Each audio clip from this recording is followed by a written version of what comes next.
Assalamualaikum warahmatullahi wabarakatuh. My name is Andi Nurhaeril Fitri Ilyas from PBIB. Here are some brief uh, explanation for each of the topics I'm going to talk about, the scope of discourse analysis. For the first, we need to know what is the main purpose of conveying the message. Also, what do people do to get their message across? The short answer is that messages are expressed to communicate concepts, ideas, and information to others. Then, the messages are delivered in writing text and through oral interaction. Oral interaction is the primary medium and written is the secondary medium. Therefore, the scope of discourse analysis is in the area of spoken and writing discourse. Furthermore, conversation as the most common oral discourse can take place in two different contexts, namely the first in class, which is also known as class conversation, and the second in real social life or outside of class, which is also called ordinary conversation. Difference between class and casual conversation. In normal conversation, people don't have to raise their hands to speak. In class conversation, students are expected to do so if they want to say something. Sinclair and Coulthard show that classroom discourse basically has a three-party structure. The teacher initiates, the student responds, the teacher then evaluates the responses. If a teacher withholds feedback, students take this as a sign that the response was wrong and try again. In normal conversation, this type of evaluative feedback will sound strange and even offensive. The reasons for class conversation discourse analysis are to show distinctive characteristics in terms of structure, function, and so on, which make it different from ordinary conversation. To encourage students to recognize and use characteristics when they are in a classroom and want to engage in conversation in it. And to see what is happening in the classroom and to evaluate the end product of our teaching and that of our students. Next, Sinclair and Coulthard discourse analysis for CLC using speech aid approach.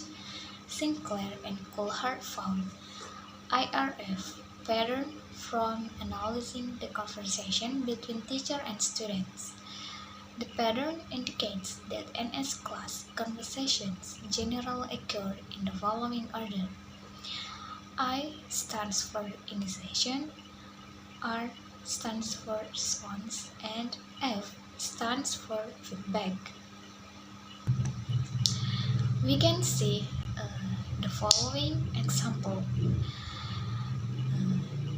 Teacher, now then, I've got some things here too.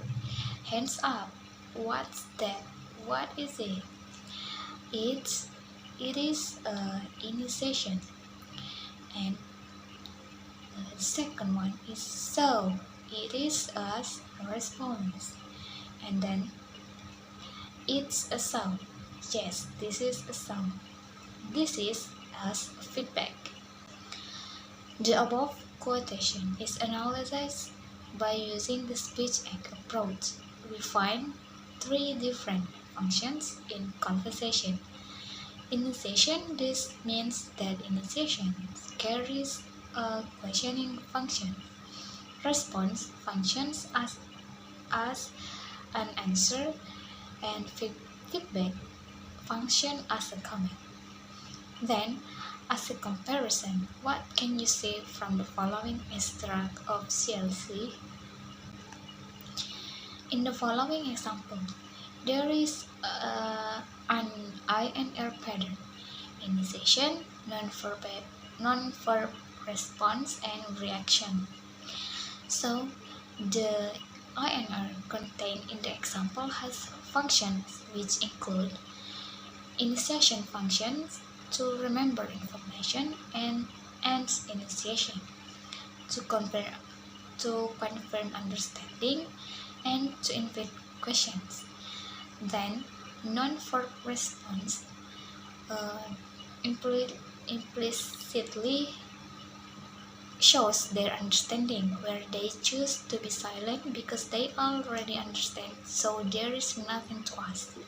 And for reaction, it functions as a repeat of the questions and the next, which serves as informing the next activity.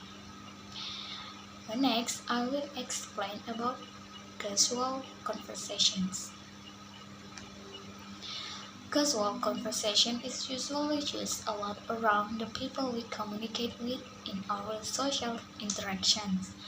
It is generally seen as a cheerful, unstructured, and unrestricted way of speaking.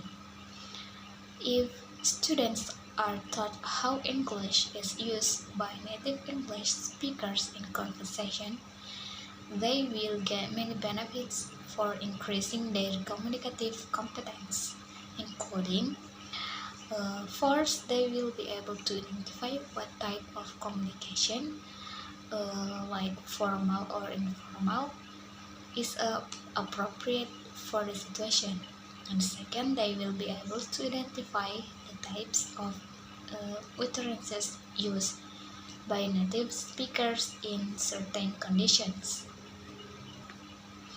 Therefore, the main task of analyzing casual conversation discourse is to provide information about descriptions of exchange structures, um, discourse sequences, language functions, as well as internal structures that exist in the use of language in social conversation for language pedagogical purposes.